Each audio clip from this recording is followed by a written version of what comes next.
Thank you, James, for your soothing slack key guitar playing, helping to set the stage for this, our first virtual event. To everyone who is joining us from near and afar, aloha and welcome to I'm Not Okay, But It's Okay, Finding a Middle Way. My name is Sister Malia, and I am a faculty member of the Religious Studies Department here at Chaminade University of Honolulu. Together with my students, we're very glad to be your hosts today. The mission of the Buddkyo Dendo Kyokai Fujitani Interfaith Program at Chaminade University of Honolulu is to bring together the Buddhist community with other religious communities in Hawaii to promote interfaith dialogue and to provide opportunities for understanding and action for peace and justice in our community. We are very grateful to Reverend Yoshiaki Fujitani, former president of BDK Sudata Hawaii and retired bishop of the Hongwanji Mission of Hawaii, who is joining us online today, for his vision of the Interfaith Program. This year marks the 16th year of service. To all the board members, past and present, who have committed to keep nurturing these relationships then and now, mahalo. Towards the end of the program, questions you submit via the Q&A at the bottom of the Zoom window will be asked on your behalf of the presenters as time allows. Due to the delayed arrival of our first presenter, after the invocation, we will begin with our third presenter. May I now introduce Mrs. Alice Tucker of our Jewish Faith Ohana to present the invocation. Thank you, Alice. We meet in unity while physically apart. We meet coming from many religions, but of one heart. We meet as leaders or leaders' counterpart. We meet knowing that we will be all the smarter before we each depart. We meet our sensei, whose lessons they'll impart. We meet with joy as words affect, like fine music and fine art. The lessons we'll learn will guide us in our heart. We'll find our middle way by heeding our rightful chart. We meet mere students eager to get smart. Our educational journey with joy, we now will start. Mahalo, Alice, for the most meaningful invocation. Our first presenter is Aunty Kehaulani Lum, and she will be introduced by Julitha Alik. Thank you, Julitha.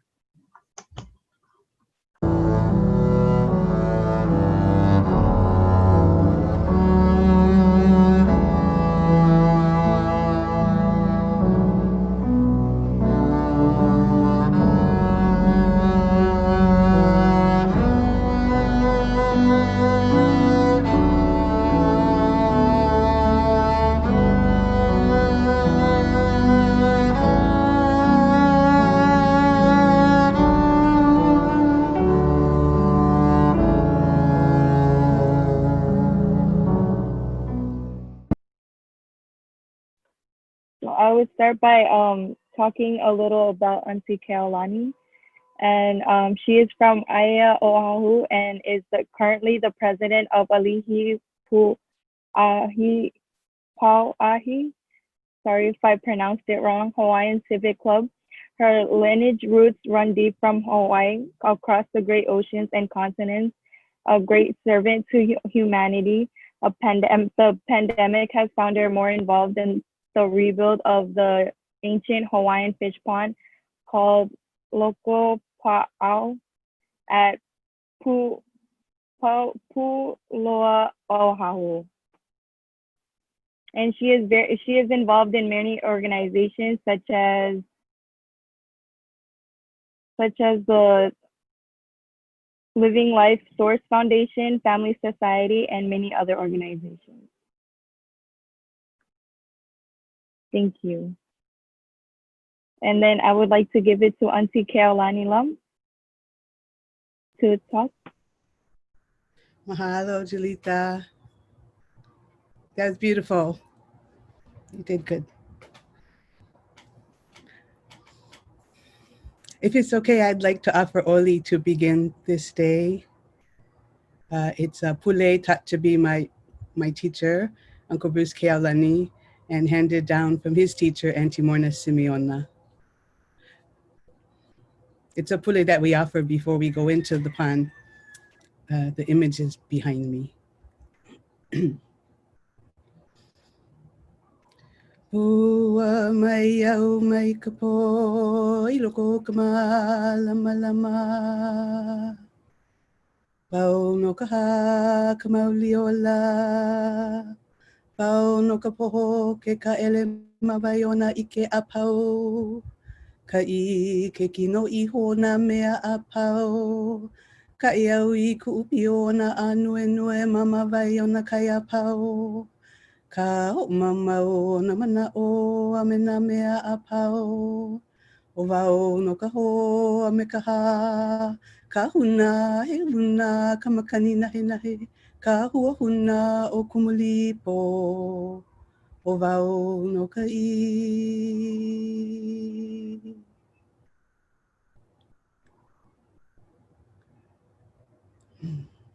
And the ancestors say, I come forth from the void into light. I am the breath that nurtures life. I am that emptiness, that hollowness beyond all consciousness, the I, the id, the all. I draw my bow of rainbows across the waters, the continuum of minds with matters.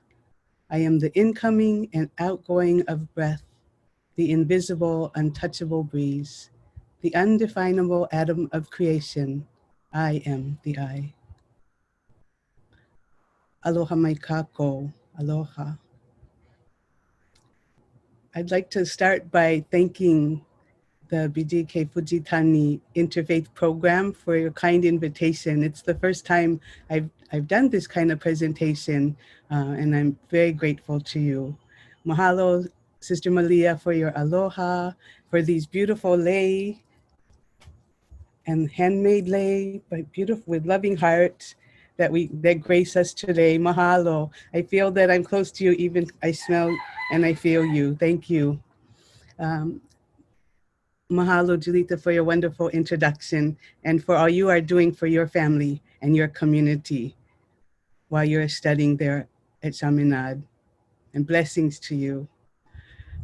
I'd like to say aloha to, I know Reverend Fujimori is here, and aloha to Karma Lekshe, who is on her way. I was going to say that I was grateful and humbled to follow in their light. And so I ask them please to shine that upon me now as I move forward and share a little bit of what we are doing. But before we begin, I would like to draw our attention to the chat because I'd like to begin with a po'olauna, or a process that my late grandmother taught me when I was younger. And it's something that we do when we gather for the first time to bind us spatially and spiritually. And I think this is an appropriate time for us to be able to touch each other and know each other and know our ancestors. So if you would be so kind as to write in the chat box your name, the aina where you reside. If you know the Ili name, that's great. If you know the Ahupua'a name, that's wonderful. Or if you're outside of the islands, wherever it is, the name of an ancestor or someone who feeds you. And also, what animal, plant, or natural manifestation did you see on your way to this gathering? So I typed mine in the chat, so I'm going to send that in. And then you can see, I say, I am Kehaulani Lam, and I am of Aiea. I bring Uncle Henry Gomes, a beloved kupuna of Chaminade University, with me today, who sits in heaven and shines upon us. I saw this morning Pukalani, the brilliant rays of the sun peeking through the clouds from heaven. Aloha. So if you would be so kind to take a minute to do that, I would appreciate it. Mahalo.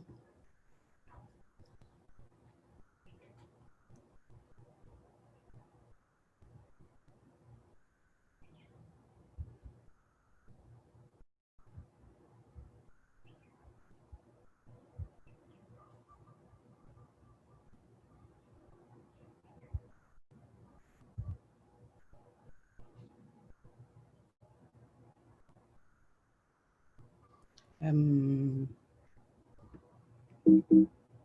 uh,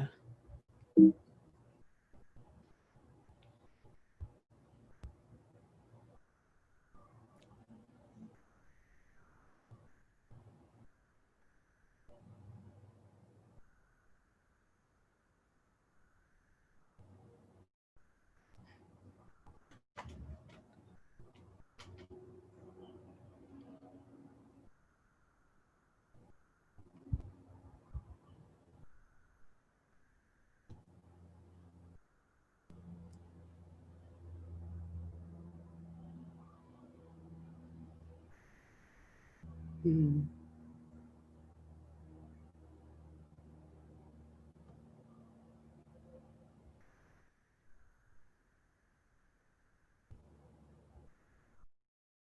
Mm.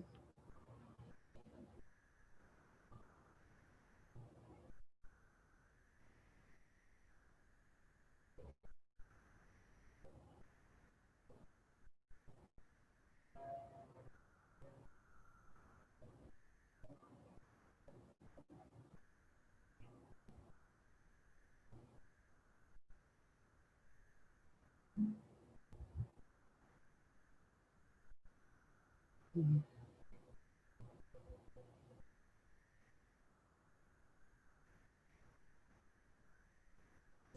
I understand.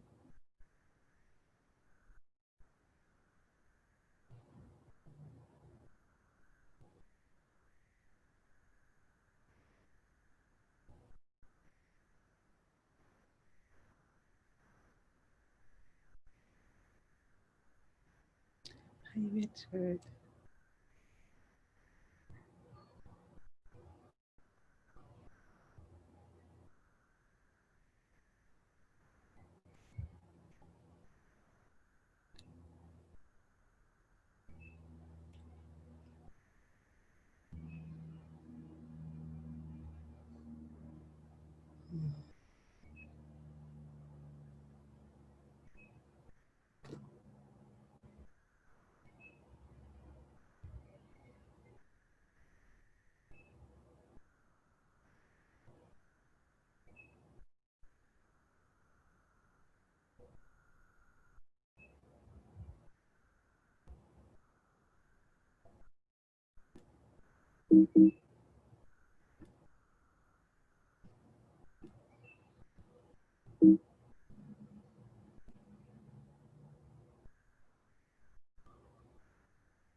Okay. It's so beautiful. I see so many people who I know and people who I'm meeting for the first time all over, from the islands, from Virginia, from Aina Haina and Manoa and Pearl City and Aiea, Kaneohe, Kalihi. Aloha Kalaupapa. Aloha, sister. Aloha to Uncle Henry.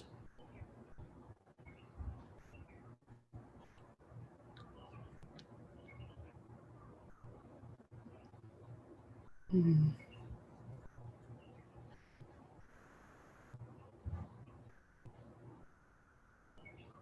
Aloha, San Mateo.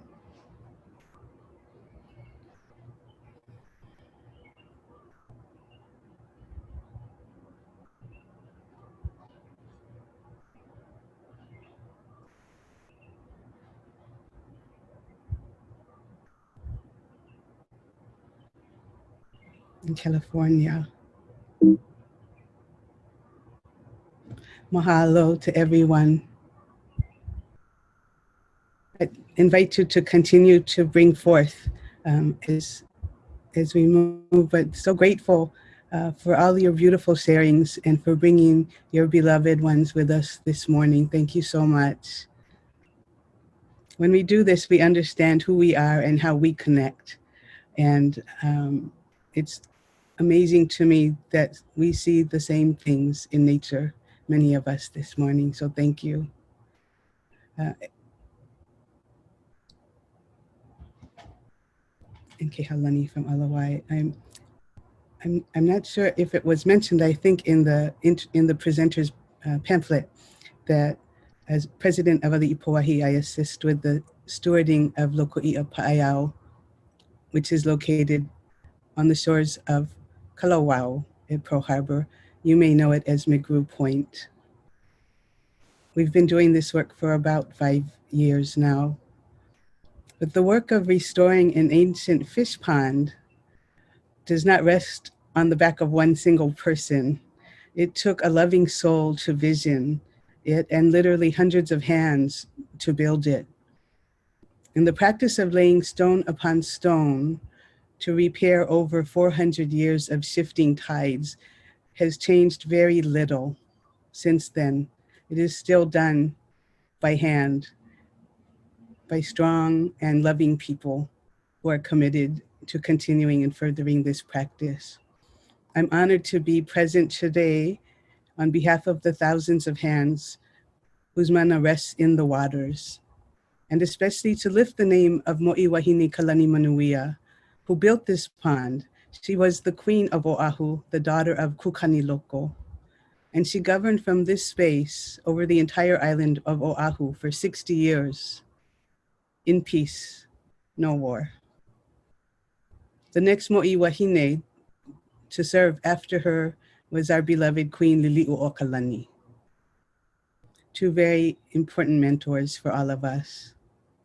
We're very grateful to the US Navy for inviting us to join them in restoring this sacred space and all of the people who come to gather.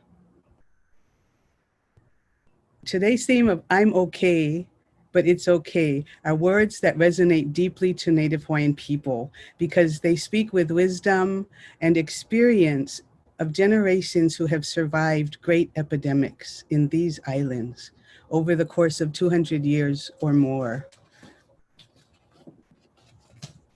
Please forgive me as I turn my page. In 1778, when the British seafarers landed in Hawaii, our population numbered in the hundreds of thousands, maybe even close to 1 million. That's not that far off than what we have today. By 1800, our ancestors had declined by 48%. 20 years later, their numbers had declined 71%.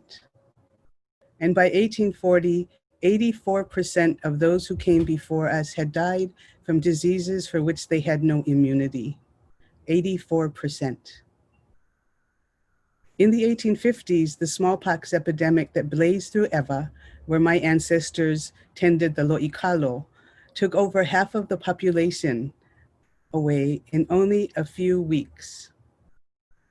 Bishop Sereno advises us that. And experts then anticipated the complete eradication of the Hawaiian people from the planet by the early 1900s. Indeed, we numbered just 24,000 by the time of our beloved Queen's death in the early 1900s. But today, through love and deep interfaith acceptance, we are now over 500,000. Our great Ali'i showed us the pathway to thrive, a path that is saving tens and thousands of lives even today. Mo'i Wahine Kalani Manuia, whose fish pond we are restoring, ensured the well-being of her people and thereby governed in peace. That's the key lesson of restoring the Loko'i'a today, and the essence that we share with children and families who come, as well as military service members who help us. Abundance, benevolence, service, and peace is the middle way. If you have ever frequented the hospital built by King Kamehameha IV and his wife, Queen Emma, known as Queen's Medical Center, you are experiencing the strength of our ali'i in the response to the drastic loss of life to smallpox epidemic that spared no status at the hands of that and other diseases over 160 years ago. Today still, some of our most beloved still reside in Kalaupapa. They and our ancestors, having been touched by the disease known then as leprosy and today as Hansen's disease. And the effects still linger with us as we remember the 8,000 people, 8,000 who were sent there, for whom there is no name honored. But we hope to correct that, right, sisters? Their aloha is still alive today, a legacy of healing, birthed in love and faith for all of Hawaii. What then is our legacy in this time of sickness? What do we have to offer that the virus cannot take away? What does caring for a fish pond, looking at our dogs, looking at the sunrise, looking at the trees, caring for the nature, what does that have to do with COVID? Well, one day while we were in the pond, after we were not able to invite many people in at all, but still had our kuleana to do, I was watching an aio, which is a native stilt, and in auku'u, which is the heron, as they fed at the water's edge. And I wondered to myself, how long have these families been sustaining themselves here? As the only human beings at the fish pond, we continue to pray to the ancestors and to Keakua for all who suffer, for peace and well-being. And in the silence, our relationship felt not like one of dominion over the animals, but rather one of service. They kept their social distance from us and each other. They moved about from one end of the pond to the other, following the schools of fish. My presence was not a barrier to their well-being, and theirs was not a barrier to mine, but rather it was a revelation. In the great Hawaiian genealogical chant of creation known as the Kumulipo, the account called by our beloved Liliuokalani, the creation of the world according to Hawaiian tradition, we know our place in the world, and it is not on top.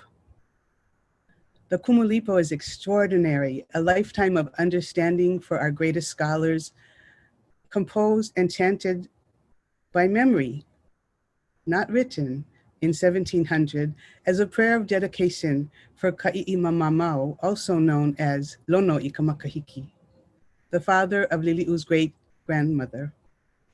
In it, we are handed down the awesome awareness that we are related to every single life form, and that each birth over the course of 20,000 years arrives as an act of keakua, consisting of 16 wa, or eras, that observe the order of arrival.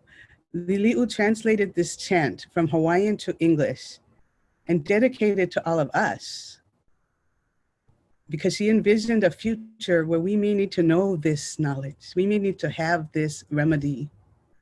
She did this while she was imprisoned at Iolani Palace in 1895, unable to leave by order of her captors.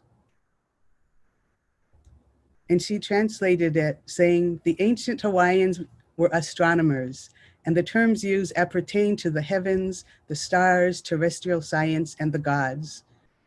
Curious students will notice in this chant analogies between its accounts of the creation and that given by modern science or sacred scripture. I hope, she added, that to some interested in all that pertains to Hawaii, this may give one half the pleasure which it gave me in the translation and preparation of the manuscript. Pleasure while imprisoned. It took her 3 years to complete, and she finished it when she was in Washington, D.C., awaiting America's return of her nation. This is what she chose to do in her time. While the focus of our society's attention rests on the symptoms of this pandemic and vaccine, at the pond, we find comfort and purpose in looking to the source of this illness that has arrived. Its origins are believed to have come from animals, specifically a bat and maybe a pangolin. Ironically, that bat, which was taken from a cave in Wuhan and brought down to a market where humans would covet it as a delicacy, emerges not in the pantheon of Chinese cultural tradition as a symbol of longevity today, but rather a symbol of sickness, and for many, many of us, loss, great loss. There's a lesson being told to us. We looked for guidance in the Kumulipo and found there in the 7th era, just after the birth of the dog and the speckled bird, the springing forth of the bats. And right after the bats, the very last life form to be born and noted in the Kumulipo, their younger siblings emerged in the form of a woman and a man. Can it be that in harming our older siblings through the destruction of their habitat and overconsumption, we have invited harm upon ourselves? The pond has taught us that committing our hearts and resources to peace and restoration of natural environment is the very best medicine that we can offer our planet and ourselves. It is an act of grace, of holiness, and total devotion to divinity. Not just for ourselves, but more so for our familial relationships, the creatures, the planets, the elements of the sea, the land, the sky, and the heavens. At Pauahi, when we cross the veil from the mundane into the sacred, we enter the cool, peaceful waters that our ancestors walked. And we walk in the Kumulipo and take our place in the shimmering golden waters alongside the coral insect, the earthworm, the shellfish, the seaweeds and grasses, the sea creatures and their guardian plants on the land, the eels, the insects, the birds and seabirds, the reptiles, the mice, the dog, the speckled bird, and the bats. And in our practice of Ho'oponopono, we offer forgiveness for any harm that we may have done.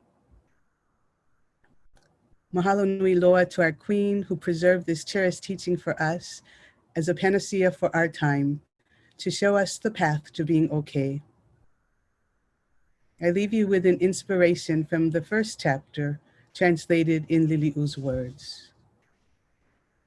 At the time that turned the heat of the earth, at the time when the heavens turned and changed, at the time when the light of the sun was subdued to cause light to break forth, at the time of the night of Makali'i, winter, then began the slime which established the earth, the source of deepest darkness, of the depth of darkness, of the depth of darkness, of the darkness of the sun in the depth of the night.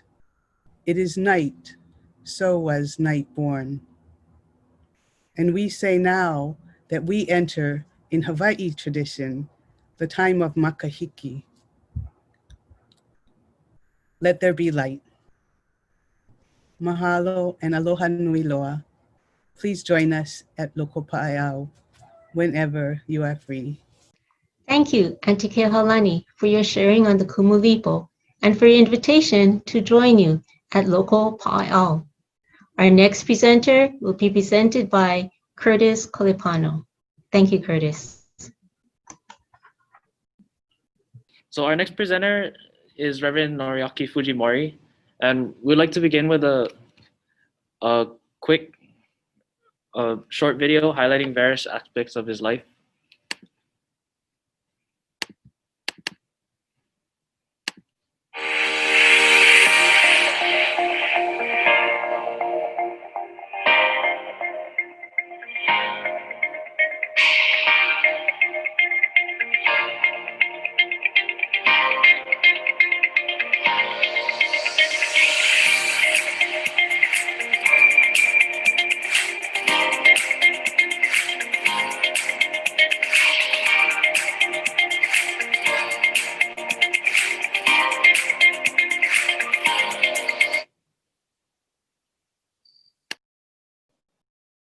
Reverend Noriaki Fujimori is the resident minister at Higashi Hongwanji Mission of Hawaii.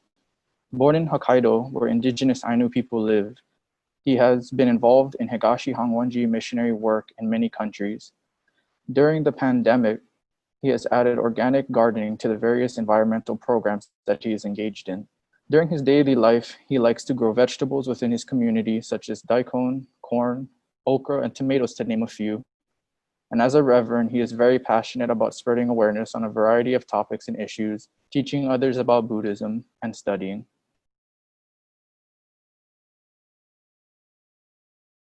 That Buddhist tradition, the bandana tisarana, okay.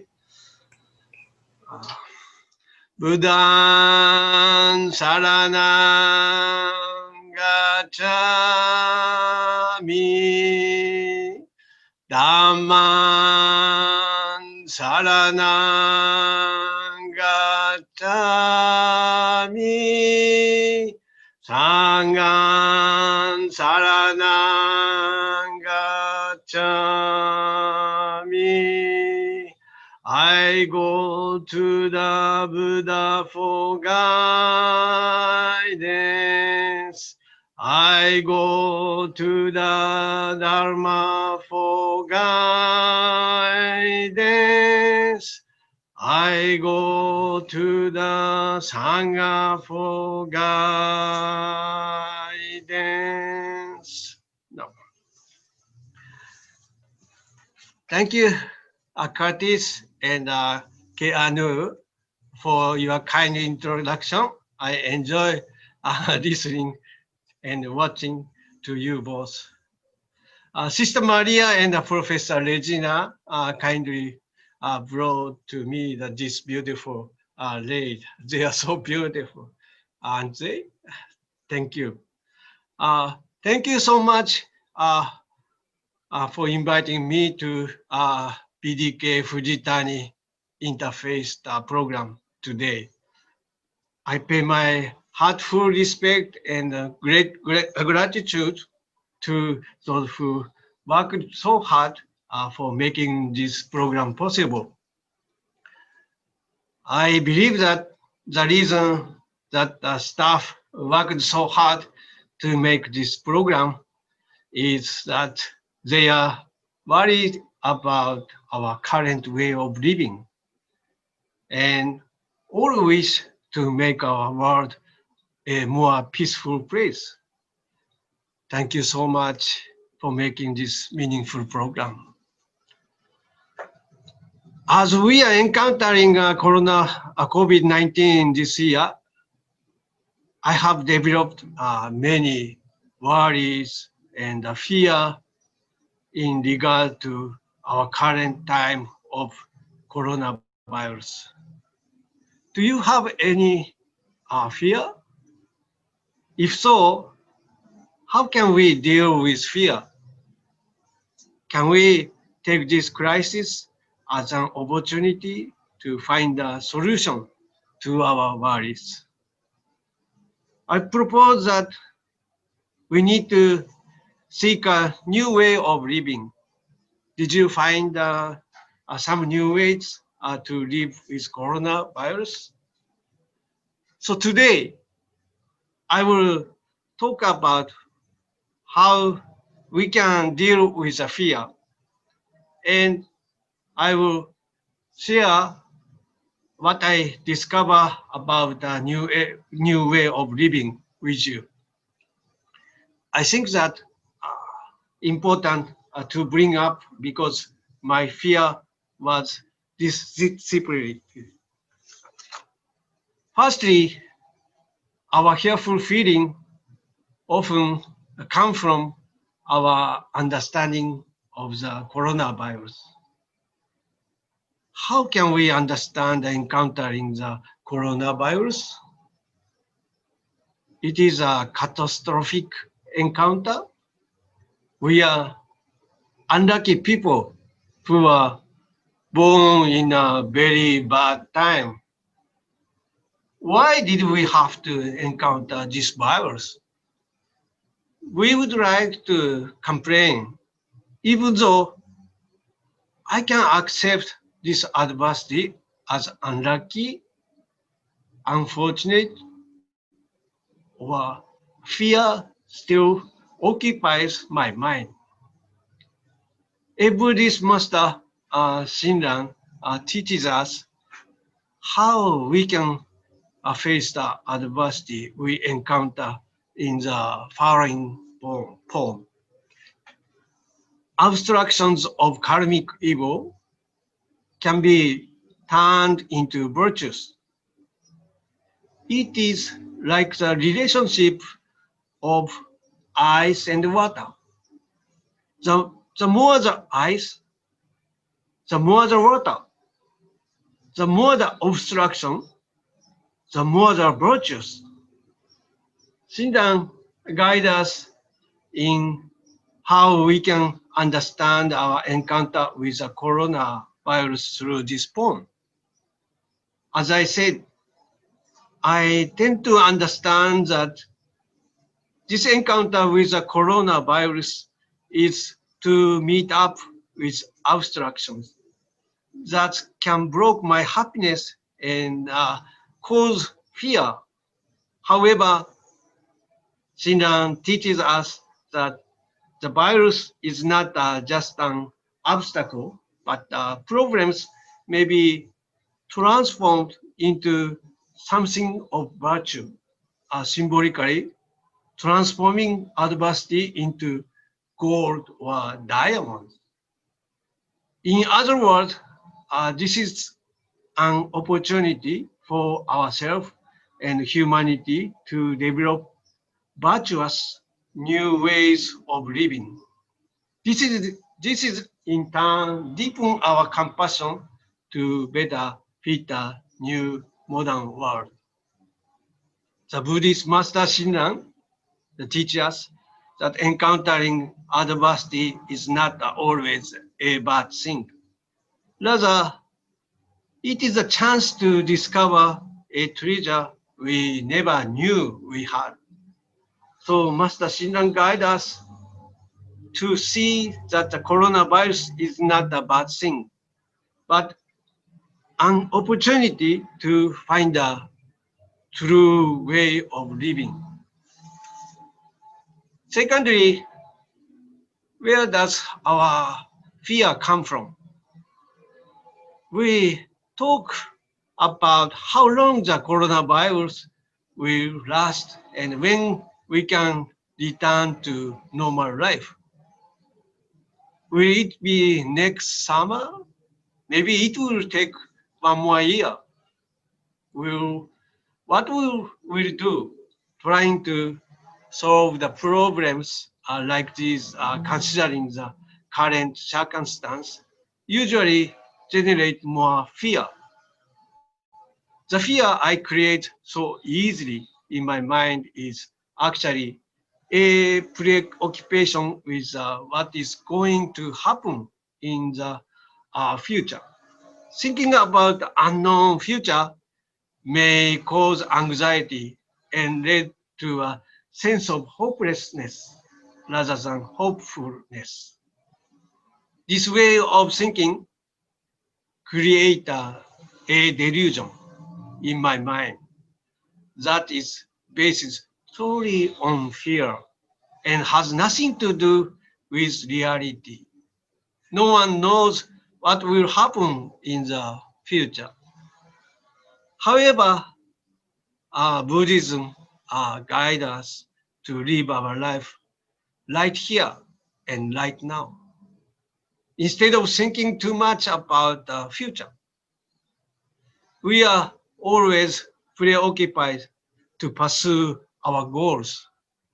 Our mind tends to be preoccupied with goal-oriented thinking. Because of this, when we fail to reach our goal, we may get frustrated and upset.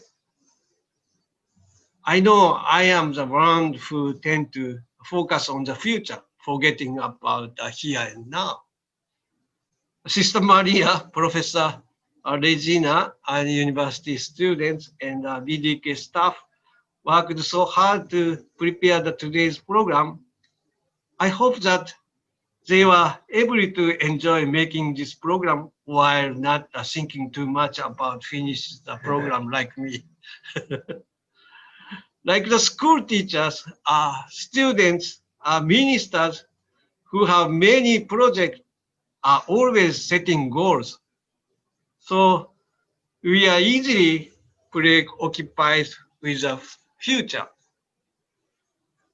There is a good sample to explain about it.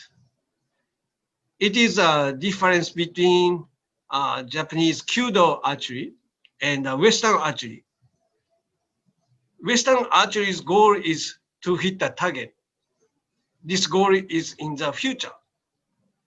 On the contrary, Kyudo, Japanese archery goal is not only to hit the target, but the person's posture right before releasing the arrow. Experiencing the now moment or present is the most important goal in Kyudo archery. We must find the joy to live right here and right now, even while we stay at home. Are you find any joyous things at your home or around your home?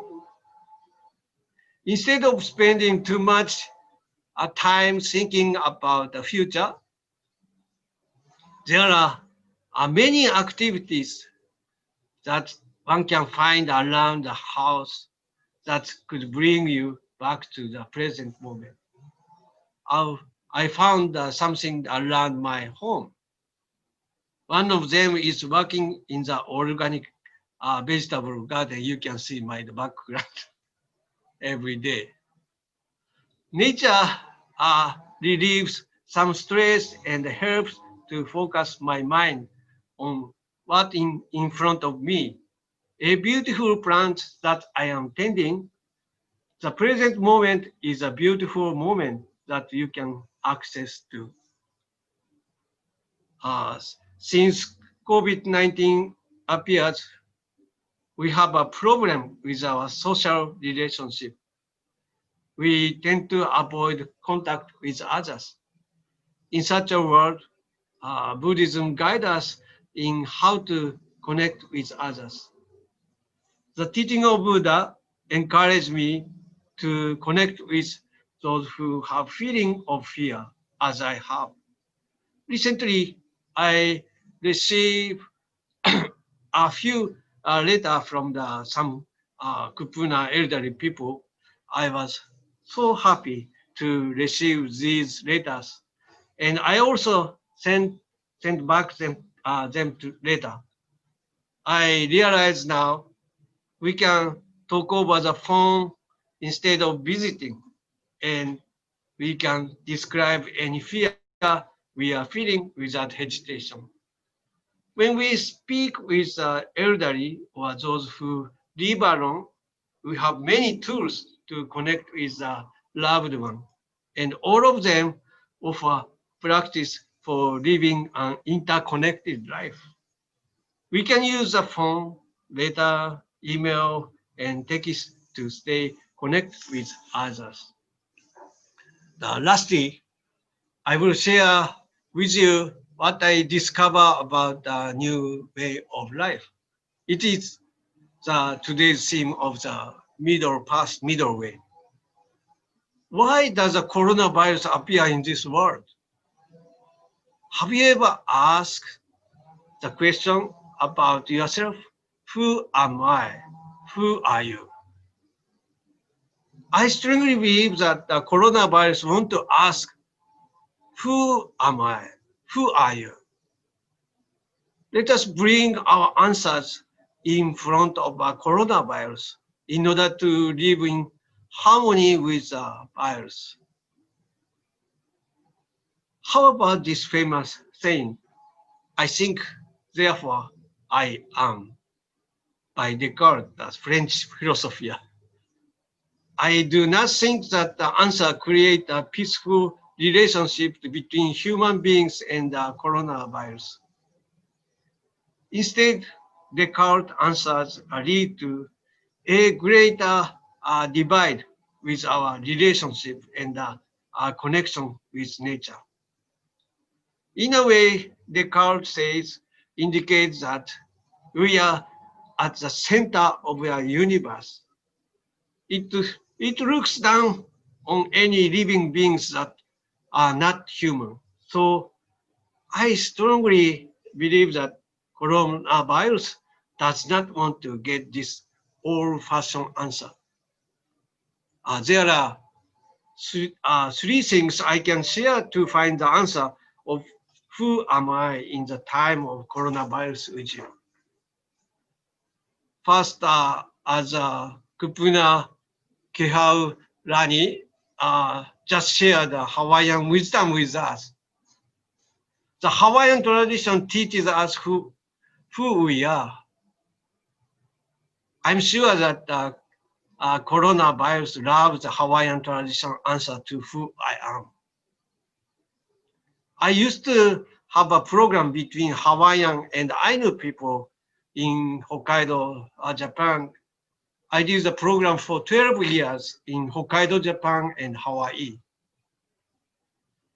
When we go to Hokkaido, every time we introduce ourselves. One of these Hawaiian introduced taught me who I am. First, he introduced a mountain that took care of his ancestor and family. Then he introduced a river that took care of them as well. And lastly, he introduced ocean. He introduced ocean that took care of them. Finally, he just told his name. So, who I am for traditional Hawaiian consider of mountain, river, and oceans and nature, and these were all beloved relatives who sustained the Hawaiian people. Secondly, as my Dharma friend, Venerable Karma Lekshe, maybe she will share with us her wisdom. Buddhism also teaches us who we are. I'm sure that the coronavirus also loves the practice of the teaching of Buddha, Reverend Ryojin Sogasen. Between myself and the mountain, river, and land, there is a life that makes a connection with us. Our blood relationship does not only connect with ethnicity, but also connect with mountain, river, and land. So Buddhism traditionally also teaches us we are not the center of living beings. We need to practice this lesson by respecting nature as one would cherish a dear relative. Lastly, I discovered an answer in relation to who I am through the working at the vegetable garden every day. Through working on the soil, I strongly believe that I am not the center of the universe, but I am a living being, receiving a countless support from other living beings, such as bacteria, insects, earthworms, vegetables, trees, and so on. Without their help, I cannot survive. What the gift these bacteria, earthworms, vegetables, and the insects are. They help me stay in the present moment and support my life. So I am confident that the virus really wish to get this kind of answers for us. I believe that this is the reason any other living beings exist on this planet. I think the virus can, in its own way, feel as I do. We human beings have been selfishly developing this Mother Earth too much in such a fashion where only human can live comfortably. Other beings suffer because of our humans' selfish viewpoint. foolishly believing that we are the center of the universe. So now is a time for we human beings to discover who we are in relationship to other living beings. What a great opportunity to gain insight about ourselves. In conclusion, I'm not okay due to my fear. Although fearful feeling can suddenly consume me yet. It is okay because I can accept this fear. We need to leave the middle way, the path between extremes, which is to live in harmony with other living beings, such as bacteria, insect, plant, animals, trees, and virus. In this way, we find a peaceful way to live. I hope that this become our new normal. Thank you so much for listening. Thank you.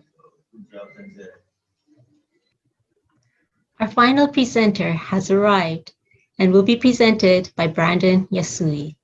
Thank you, Brandon.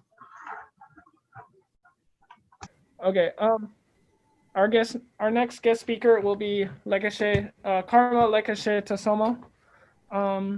Just a little about Karma Lekshe Tsomo. Today I have the opportunity to introduce her.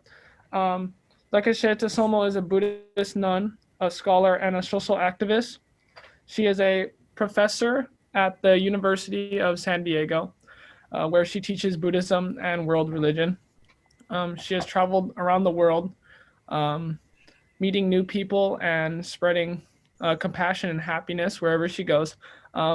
A fun fact about Lekshe Tsomo is that she's founded many different foundations, like the Jamyang Foundation, a nonprofit organization that works to improve education of women and girls in the Himalayan region. And I also have a short little video just showing a couple pictures of where she's been and just a couple pictures of her throughout her life. So I'll share my screen right now.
Okay, and now I would like to hand it over to Karma Lekshe.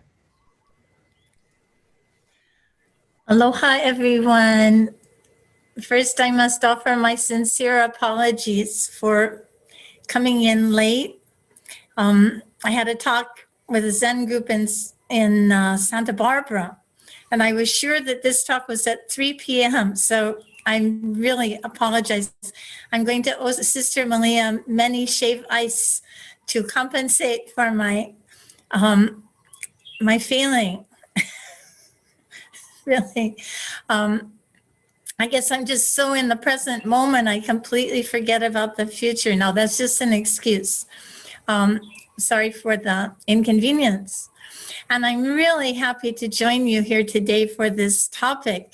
When we first heard this topic, we all cracked up. We thought it was hilarious. But as we got to thinking about it, we thought, oh, it's the perfect topic for the time, because this is exactly how most people are feeling, where many people are feeling very uncertain, fearful, angry. And the This is causing a lot of concern throughout the country, throughout the world. And what do we do in this situation? We are facing multiple crises, political crises, health crises, and also environmental crises, which may be the biggest of all. But of course, these are all linked, economic crisis, and then personal crisis as well. So what do we do in this time? Everyone is asking, and there have been many people sharing their perspectives and their wisdom on the topic. Now, speaking from a traditional Buddhist perspective, I have a few things I'd like to share with you. First of all, is that the Buddha's first noble truth was that life is full of problems. Life is never satisfactory. It doesn't meet our expectations. Why are we surprised when we encounter adversity, hardships, disasters? Why are we surprised? Whoever said that life was supposed to be a bowl of cherries? It cannot be. But we live in illusion. We live in a dream world, and all of us have had to set aside our dreams and many of our hopes and plans because of these disruptions. So I think that, first of all, acknowledging that suffering and dissatisfaction are part of life. Uncertainty is part of life. And this is another Buddhist teaching that may come in handy. It's impermanence. Nothing is permanent. Things change all the time. We're not the same person we were when we were a child. We're not the same person we were when we were a baby. And so moment to moment, things are changing, circumstances are changing. We're elated one moment and we're depressed the next moment. We're excited one moment, we're bored the next moment. This is our human situation. We're rarely content. Unfortunately, we're always grasping for happiness, usually outside ourselves. And of course, this is madness. This is cause for great unhappiness. We are always grasping at happiness, hoping it will come from other people. It will come from material objects. It will come from our achievements and so forth. But it usually doesn't work out as we hoped. And now I think the younger generation in particular is facing the uncertainty of the future. But don't panic. This is normal. The future never looks like what we thought it would be. I'm a 60s person. We thought the whole world was going to live in peace and everybody was going to become vegetarians. How wrong we were. Now we see that things didn't work out. That would have been about 50 years ago. Things have worked out very differently. Of course, we're disappointed. We have to acknowledge our feelings. So this is another point on which the Buddhist wisdom may be helpful, acknowledging our feelings. Instead of stashing our grief and our dashed expectations, our depression, our fears, we can look at them directly. So sometimes looking directly at our feelings helps us to understand them better. Where are they located? Fear, where is it located? If we look closely, if we try to find the fear, it's elusive. Where is it exactly? What exactly are we afraid of? So by looking directly, often it helps us to resolve some of our fears and anxieties. The same principle actually applies to physical pain. If we have a pain in our hand or our foot, if we tense up, it gets worse. But if we look at it directly, oh, strangely, it tends to dissolve. It'll come back. But in the moment, instead of the tension that holds the pain, we can see that by relaxing, it goes away, at least momentarily, at least for a while. So we can use that same principle with our fears, with our anger, with our disappointments. Even many people are experiencing depression. Look directly at the depression. What is it actually? Why is it uncomfortable? Where is it located? I hope this might be helpful. So the acknowledging impermanence is very important because it asks us to acknowledge our own frailty. As human beings, we're very vulnerable. This body, which appears so solid, so enduring, is actually very vulnerable, very fragile. In any moment, it can be poof, off to the next life. I remember one young man at UH, right on campus, was trying to go on his bicycle between a truck and a car, and bam, that was it. I was called to do the funeral. In one moment, his life was cut short just by a simple miscalculation. And so this body is actually very fragile. And we know this even more so now with this virus. All of us are vulnerable. Let's be honest. We're not sure we're going to be alive tomorrow, the rate things are going. Now that's a harsh realization. It's a hard fact to swallow.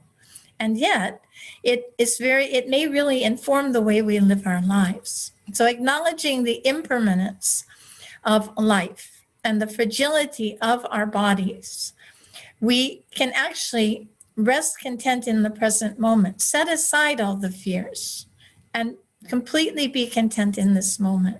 Now, I completely agree with Reverend Fujimori, who recommends being in nature, and Kubuna and Aunty Kehau also helping us to understand the importance of communing with nature. It can be more helpful now than ever before, because of course, a lot of our social mechanisms have been disrupted. We can no longer escape into places with our friends and forget about it all. We need to confront ourselves and our priorities. I think that's a silver lining. There are many silver linings to this pandemic. It's a disaster. It's a disaster for the human community. It's especially a disaster for the poor. But it also has the benefit of making us reframe our lives, stepping back and taking a closer look at our priorities. All the things that we've been wrapped up in, maybe they're not as important as we thought. It's worth taking a good look. And so in this way, we can see the pandemic as a teacher. Maybe a little bit of a stretch to think of the pandemic as a friend, but it can in a sense be a teacher because it's teaching us the frailty of our human situation and making us question what is really important in life, okay? So keeping in touch with friends and family, providing a resource to those who are suffering. There are many people who are suffering more than ourselves, and that's important to recognize so that we can be there for them, sharing love. The Buddhists do this in meditation, sharing love with the whole human community, in fact, all sentient beings. That means all the animals, all the birds, you may hear them tweeting, even the insects, those pesky mosquitoes, the cockroaches. The Buddhists, they're going to include them all. They don't go as far as the giants with every single microbe, but they go all the way down to the ants, all those pesky insects. We share loving kindness with all of them. So I think this is a very important tool that the Buddhists have to offer. And of course, the Buddhists don't have a monopoly on loving kindness. The Christians also talk a lot about love. The Jews talk about love. Muslims talk about love. Hawaiian spiritual practitioners, everyone loves to talk about love. All we have to do is practice it, right? And then we'd be in a really good place. So this is another silver lining that we may sometimes get so wrapped up in our own pursuits, our own degrees, our own professional careers, our own families, our own circle of friends, that we forget about the other 7.5 billion human beings out there, not to mention the billions and billions of fish and insects and animals. So we can send loving kindness to all of them. And what this does is it really helps us feel love in our hearts. And this love overcomes so much of our fear and anxiety, our depression. Just the simple act of sending out in imagination rays of love to everyone. We start with ourselves, extend to our families, extend to our communities, our town, our island, our whole state, our whole country, and then to the whole world. And even the Buddhists would say to other planets. Yeah, now maybe they're going to find life on some other planets, you see. So maybe the Buddha was correct all along, that we send loving kindness to all beings, wherever they may be, large, small, visible and invisible. You see, maybe we're not of a high enough realization that we can see the gods around us, or spirits, or whatever we want to call them. But that doesn't mean they don't exist, right? They thought that, molecules, atoms didn't exist 100 years ago, and now we know they do. So let's leave the question open. Meanwhile, by sending out love, we have a happy heart, and we create a positive atmosphere around us for our friends, our families, and our classrooms, and our workplace, and wherever we may be. Now, we know this works because you know that Japanese scientist who did the research on water, and he discovered that when we send happy thoughts, the composition of the water changes. It becomes extremely beautiful. But when we send ugly thoughts, hateful thoughts, the water gets so ugly, yeah?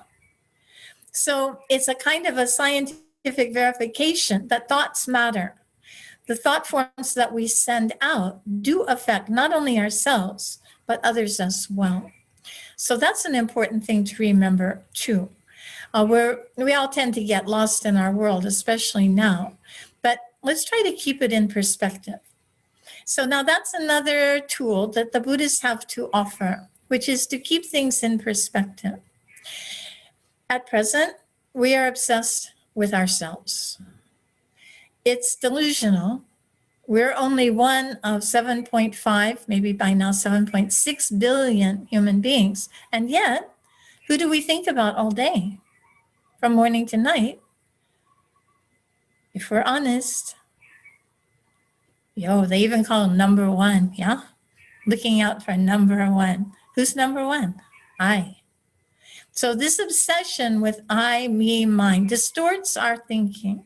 It distorts our whole perception of the world. We're so concerned with ourselves that we're completely out of touch with reality. The reality is that we're just a little speck. Sometimes I think that flying is a really useful thing, because when we're flying and we look down and we see all the little cars like little ants moving here and there, we see that we're so small. And in fact, numerically also, we are one. Others are 7.5 billion, just humans, just on this planet. Imagine. So it points out how mistaken we are in our thinking. Now, we may think, oh, I am suffering too much. I have to stay in my house all day, 4 walls. It's a torture, right? You hear this, right? Even from little children, they're starting to say things like this. Well, if we've eaten today, we are among the fortunate, right? Everyone listening in today is using a computer. Do you know that only 1% of the world's population owns a computer? All of us have access to clean water. Here in Hawaii, we're so blessed with the sweetest, purest water. And it comes out of a tap. It runs out of a tap. I lived in India for 15 years with no running water. How often do we remember the blessings that we experience, right?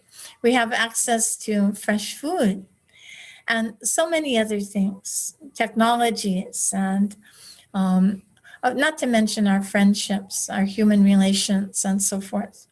So by having a computer, we can keep in touch with people. By having a phone, we can keep in touch with people. So we are among the privileged. We are the fortunate ones. I've lived so long in India, and when you hear of the suffering that's going on there, it's unimaginable. Bangladesh, Nepal, Laos, Cambodia. Unbelievable. What people need to do even to survive. So by keeping in perspective, we don't feel hopeless. We don't feel deprived. We feel fortunate that we enjoy these blessings. So this kind of contentment is really precious. The Buddha said, contentment is the greatest wealth, right? So even if we have $1 million, if we're not content, what's it worth? It's worth nothing. So we practice through meditation to be content and to appreciate this present moment. Present moment, wonderful moment. We cherish each and every moment that we have with each other, with nature. Yeah. Okay. So we understand that this will also pass. We don't know what the future will hold. And yet we know that things will change eventually. We can't say everything's going to be okay. We don't know that for certainty. This thing mutates in a really scary way. But nevertheless, things will change. And a lot of it has to do about our thinking. Our thinking will affect the way we perceive the situation. We can see it as a disaster, or we can see it as an opportunity. So since we are in charge of our own movie, right? We produce and direct our own life's movie. We can make it a good one, a happy one, or we can make it a mess. That's up to us, right? In large measure, especially we with the privileges that I just mentioned, with education, water, food, housing, we're the lucky ones, right? So now, even the idea that death can come at any time is a blessing in a way, because it helps us to make this human life meaningful. Many people, sad to say, fritter away their time in trivialities, meaningless stuff. Some people are masters of it, right? They even play the game trivia, right? Okay, it's a choice. It's a personal choice. But for the wise, we would want to make life meaningful. How do we make life meaningful? Well, that's up to us. You see, we can accept a prescribed worldview that gives us all the answers, or we can discover our own meaning, right? Sometimes it's a combination of both. We can take the sacred canopy that we were born into as a Buddhist or a Christian or a Muslim or a Jew, and then within that, we can engage in critical inquiry to find out which of these ideas really speaks to me, which are good guidelines for happy living, and which are not so important at the moment, right? It's up to us. So we can see this as a time to get in touch with ourselves, a time for reflection. This is really valuable. Usually in the everyday workaday world, we're so busy, right? We're so busy with, what was I thinking? Scheduling 2 talks on one day. I should have my head examined. But we're so busy that sometimes we don't take time for reflection, personal reflection, contemplation. So whatever tools we use, it could be the exercises of St. Ignatius, or it could be, the teachings on meditation by the Buddha, or whatever path we follow.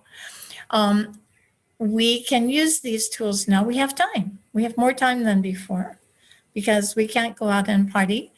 And in a way, it's a sadness. And another way, it's a great gift that we have time now to look inside. Yeah. And instead of traveling all over the place, this year I was supposed to travel to about 12 different countries. Everything canceled, either postponed or went online. So instead of traipsing around from one international airport to the other, I have more time. It's a great blessing, actually, and I must say. Now, another thing is that through this disaster, we're learning to deal with our emotions. And there are a lot of helpful tools that are being taught online. There are lots of free seminars, free webinars that talk about how to deal with anger, how to deal with disappointment, how to deal with trauma. I've been tuning into some lecture series by the Dalai Lama, also into some other, spiritual teachings from different traditions, and learning so much. And they're very useful, how to deal with anger, how to deal with disappointments, and so forth. So we can learn a lot during this time, and I really encourage everyone to make the most of it. We can develop wisdom, in other words. We can, from this time of sorrow, immense sorrow for the world on all these different levels, social, political, economic, health, and on so many levels, personal, disappointment and sorrow. We can turn it around and learn to develop contentment in our own hearts. If we can do this, we can live well under any circumstance, in any place, at any age, even as we approach illness, even as we approach old age, even as we approach death. We can be grateful and we can be content. Now, what's the purpose of all of this? For the Buddhists, as well as the Christians, as well as the Jews and the Muslims, the idea is to help others. Life is not just about I, me, mine. Let's face it, the I, me, mine delusion is a recipe for disappointment, frustration. The people who are happiest are the ones who are serving others. I verified this through my own life. And I find that the people who are the most miserable are the ones, just listen, thinking about themselves. Sad to say. Sometimes it's very hard to pull out of that syndrome. But in fact, if we're feeling depressed, one of the greatest tools or remedies is to go out and help others, whether it's making sandwiches, whether it's just going down and having a conversation with someone on the street. Cheer people up, going to the hospital, like Sister Malia is always going to the hospital to check, cheer people up. Calling our friends that we haven't checked in for a long time, our grandmother and grandfather and so on. Thinking about others will bring great happiness to our heart. So don't take it lightly. I would recommend this personally, though, of course, it does add to our busyness, I have to admit. But it also has a great benefit, and it brings great joy to them as well as to ourselves. So these are some of the ideas that I would like to share. One more is becoming comfortable with solitude. Okay, being comfortable with quiet. Now, in this way, I guess the Buddhist monks and nuns have a little head start because, we're used to solitude, and the Christian monastics also. We're used to being alone, and we're used to being quiet. So for us, it's kind of like a retreat. And things like going to the hairdresser, it really doesn't affect us because I don't even have any hair. So it's not a great suffering not to be able to go to the hairdresser. We didn't even have mirrors in the monastery. So that's not a big deal, personal appearance and all that sort of thing. But I think for everyone, you see, because we are born alone and we die alone, we will find it very valuable to get comfortable with solitude. In fact, we can see it as a gift, a blessing. So this idea of gratitude, and here I think that, Jodo Shinshu does gratitude the best.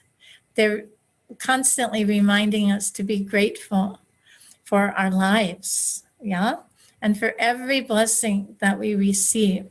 How many people, when we eat, we say itadakimasu, right? We pay respect, and we express gratitude for having something to eat.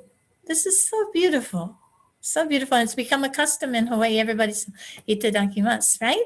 So it shows how these positive tools for living can be shared in different cultural communities, different people of different cultural backgrounds. We can all learn, we can all share, we can all utilize these tools to become happier people and of greater benefit for others. So that is some of my thoughts, and thank you for listening. Thank you very much, Brandon. Our questions and answers will be presented by Curtis. As you write down your questions in the chat or in the Q&A section, I'd like to invite Karma Lekshe Tsomo if she could lead us in a meditation. Thank you. Lovely suggestion, because we have all these wonderful people, these great spiritual leaders and wonderful students and community members. Let's do a short meditation on loving kindness, and I'm glad you asked. We just sit comfortably and gently close our eyes. Make sure our spine is nice and straight. Adjust our posture. And breathe.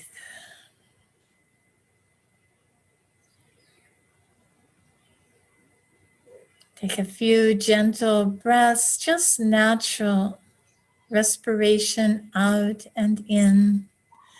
Aware of our breathing, the breath of life.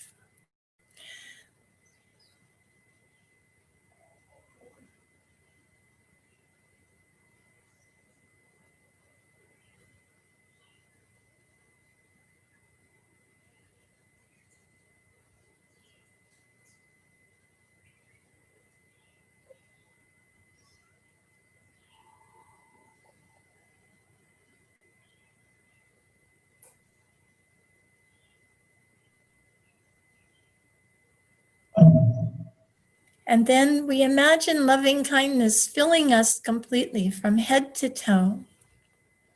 We can imagine it in the form of a gentle golden light that fills up every cell of our body. This loving kindness replaces all fears, all anxieties, all hatred and anger.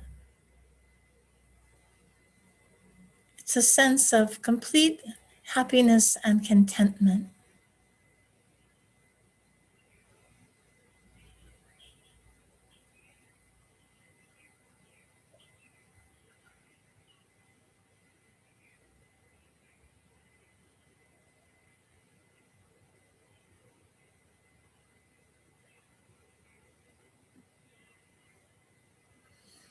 Then we share this loving kindness from our heart to everyone around us, starting with everyone who are attending this gathering.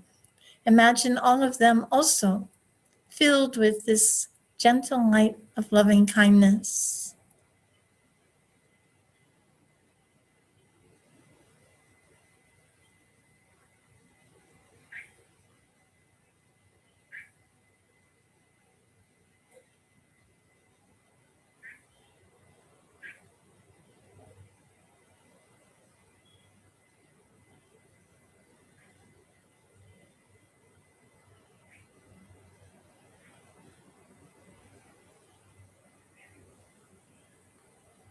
Then we expand our loving kindness to our families and our communities, everyone in town, everyone in the country, and everyone in the world. Imagine everyone completely filled with loving kindness.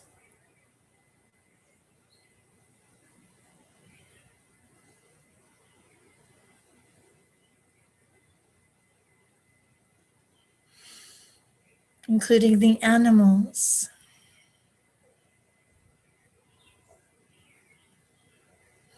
including those we don't care for so much. Imagine them all completely filled with loving kindness.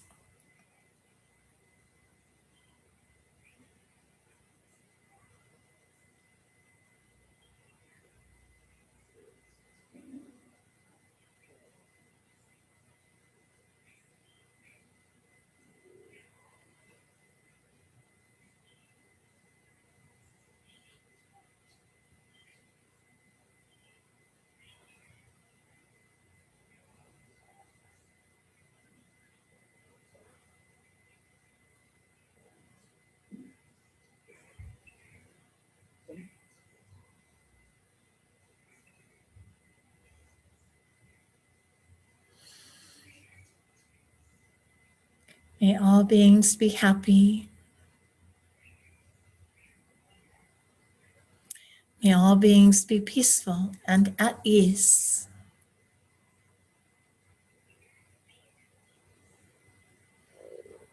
May all beings be free from suffering.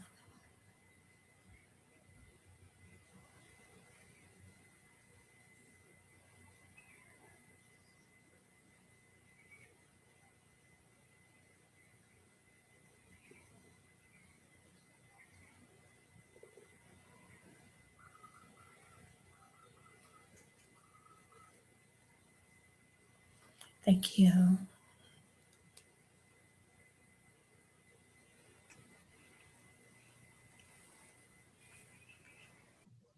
Thank you, Karma Lekshe Tsomo. Now I would like to turn the microphone over to Curtis for your questions and answers. Thank you, Curtis. So, Reverend Noriaki Fuji, we have a question from Pete Doctor. He said, "Thank you, Sensei, for your Dharma talk story. What is one's present moment? What if one's present moment is filled with tremendous suffering, injustice, and destruction on multiple levels? You spoke about embracing present moment and cherishing treasures. What if what our present moment sits in the process, or what if this is what our present moment sits? In the process of grave destruction, social, ecological, political, psychological, etc., how is this best embraced, considering what we do in the present moment will have consequences on immediate moments following?"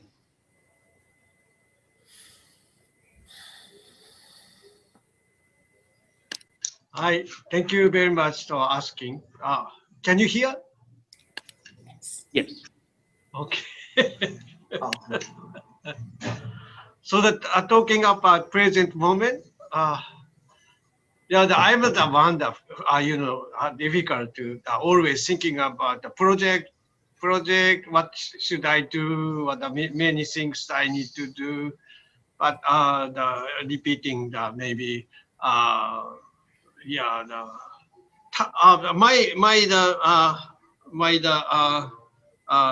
everyday life just if I too much thinking, busy, Karma Lekshe said busy, I try to go to the touch the soil and or touch the daikon vegetables. And we need to touch the soil. Maybe they can help us. The insect, many insects that teach me, oh, I am so stupid, too much thinking. That the time with the coronavirus, it's a good time to nothing to touch the soil. Just simple answer. Okay.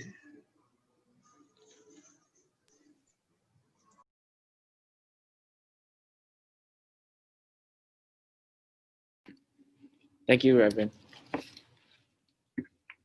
So our next question is from Kathy Sakamoto. It's for Aunty Kehaulani Lam.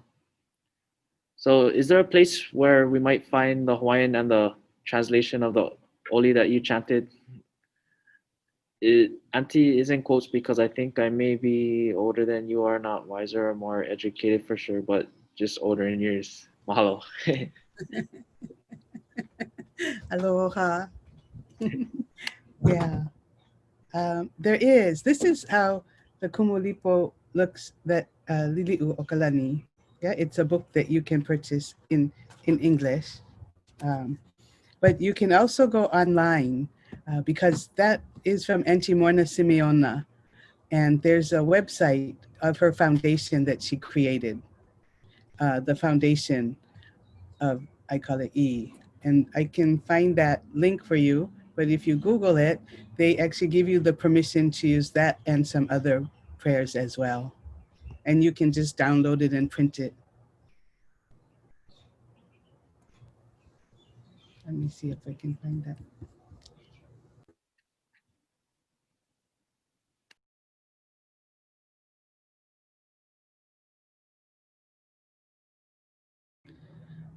one more thing I forgot to mention is Aunty Morna is actually recorded offering this pule on the YouTube.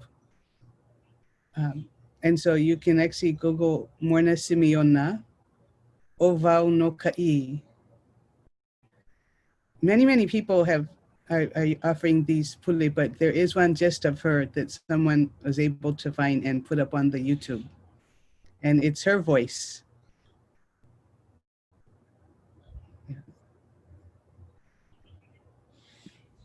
Thank you. Thank you, Aunty Kehaulani. Thank you, Aunty.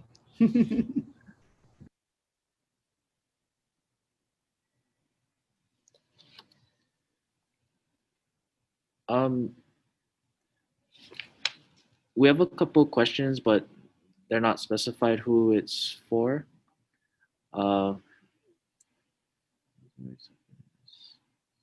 So this question is from Grace Kawahira, and it says, how does one accept the bitterness in other hearts?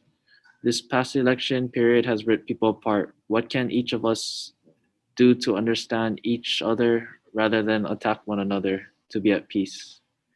I like to hear from the Hawaiian way, the Ho'oponopono to Buddhist way, the middle path, maybe similar, maybe Ho'oponopono. Could you teach us? So I think, thank you so much for that, because that's every minute we're practicing that, trying to practice the forgiveness. And it's not always easy because we get so angry and we take things so personally. But our queen, Lili'u, actually was a great teacher for that, who, while she was imprisoned, she composed the Queen's Prayer, which asks for forgiveness, to forgive the ones who have harmed her.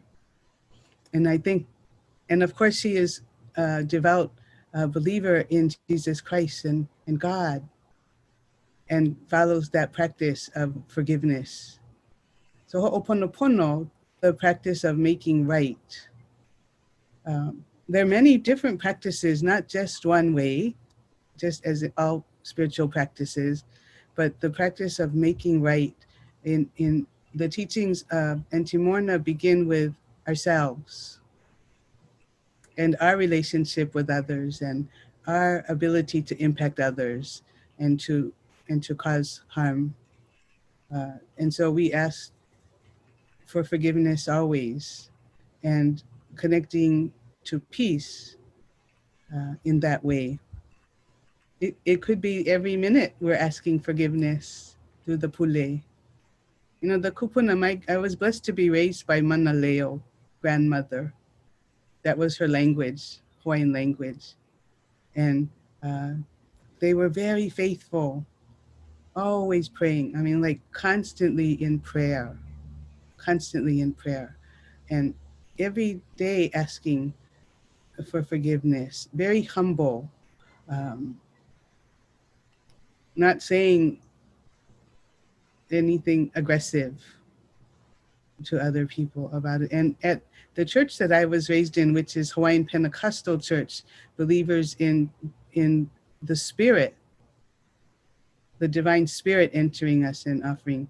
Every Sunday, I didn't realize this was a Ho'oponopono because we didn't call that Ho'oponopono. But every Sunday was a practice wherein we would express our concerns and express what is troubling us. And it could be everything from personal harm to someone else who's suffering, to someone in the hospital, to someone in jail, to someone who needs help. And we would offer this. And at the end of the offering of what is concerning us, we would ask forgiveness of each other, and that you would please forgive me if I have harmed you in my walking or my talking or my way of being. Will you forgive me? And that is another way of practice of the Christian faith of the Hawaiian people, started from the islands of Moku'o'eo. There's also the people of Ka'u who have another Ho'oponopono practice, which Tutupukui shared with her beloved students. And That is to bring practice of forgiveness to our families and our communities and to share. But it definitely is to have pono, right? Pono, just to be just or righteous, good practice. Ho'opono is to make it that way. Ho'oponopono, to make it that way in all that we do. So constantly asking forgiveness. And that's the hardest thing sometimes to do. I see this politician who I just cannot understand. Why would that person do such a thing that I think is of harm to people or to me, right? To me. And we ask divinity in the practice of Antimorna Simeona to cleanse that and forgive that through her process of Ho'oponopono. So thank you for that recognition. It is the most humble act, and yet it is the most freeing act as well. So I know I heard Dalai Lama say this too once, right? About his, and Karma, you can fill in on this about the practice of enemies and having enemies as being your teacher, right? And because we're surrounded by people who we love and they love us and we all agree with each other and the same thing, but it's the one who we see as our enemy who is the one who is teaching us compassion and patience and loving kindness, right? And God says that as well. The other thing I would just also offer from the practice growing up, my grandfather, who was actually raised Taoist practice, married my grandmother, who was born and baptized Catholic, but then became Pentecostal. That's love, interfaith love, yeah. And then Grandpa attended Hawaiian Pentecostal Church also, and he gifted me the scripture for my life when I was young. And I think I must have been a worrisome child because he chose the scripture for me, which is found in the book of Peter, 1 Peter chapter 5, verse 7, which says, casting all your cares upon him, for he careth for you. Some people call it, leave it to Jesus. Give it to God, to the divine. Casting all your cares upon that, for, right? He careth for you.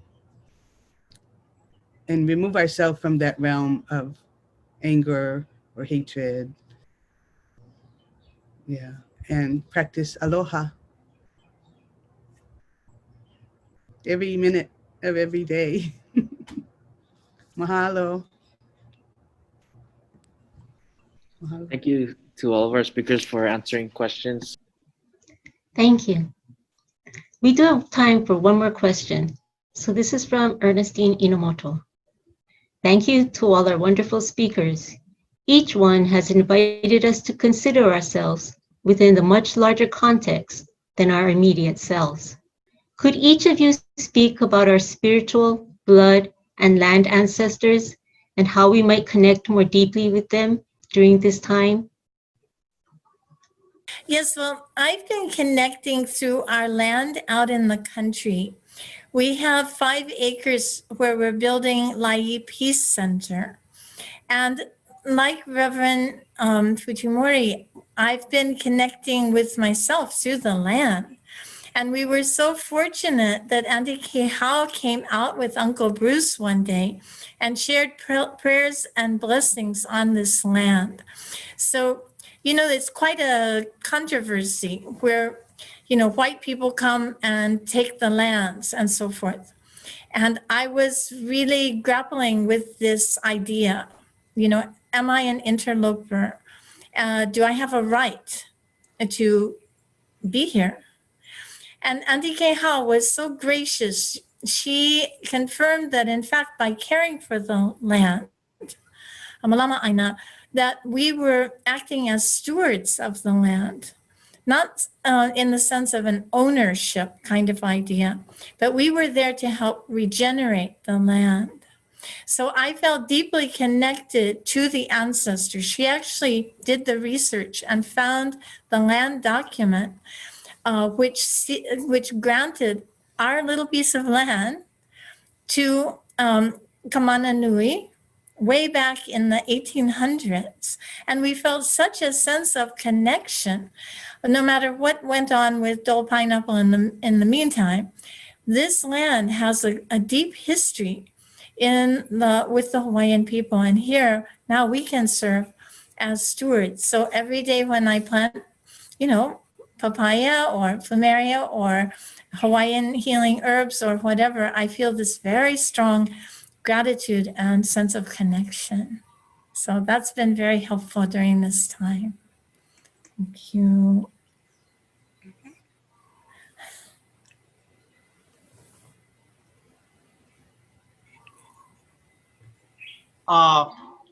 My ancestor, talking about ancestor, I'm thinking about the concrete city, always building. My ancestor is under the concrete soil. From after coronavirus, we need to take out the concrete and need to see our ancestor, the soil. Many our brothers and sisters live there, and we can meet again the brother and sister under the concrete. Just my ancestor is concrete. Maybe too much we put in the concrete in our Mother Earth. Maybe a little step by step need to take out. So the student study the something, the engineer or something, think about the next make a building, but take out the concrete. What do you think? Just I like to see my ancestor more. Thank you very much. I'll just limit to what we talked about earlier. Okay. And that is why I asked each of us to bring forth an ancestor before we begin our work, so that they are present in the room with us. This is the Hawaiian practice of bringing them right next to us, sitting by us, and each other, and being with each other and connecting with each other. In this moment, as I mentioned, the great loss and suffering for our people that took place in the 1800s. Right? So we went down to having less than 14% of our population by the end of the century. And yet now we're back up again.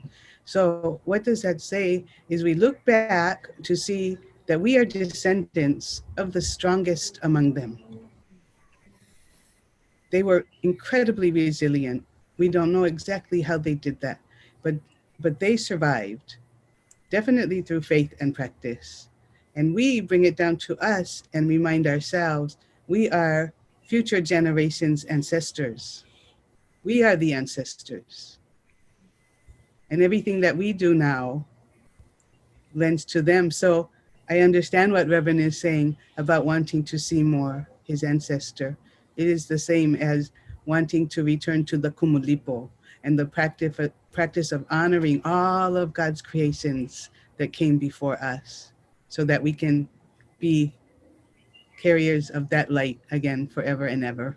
So mahalo nui loa, mahalo.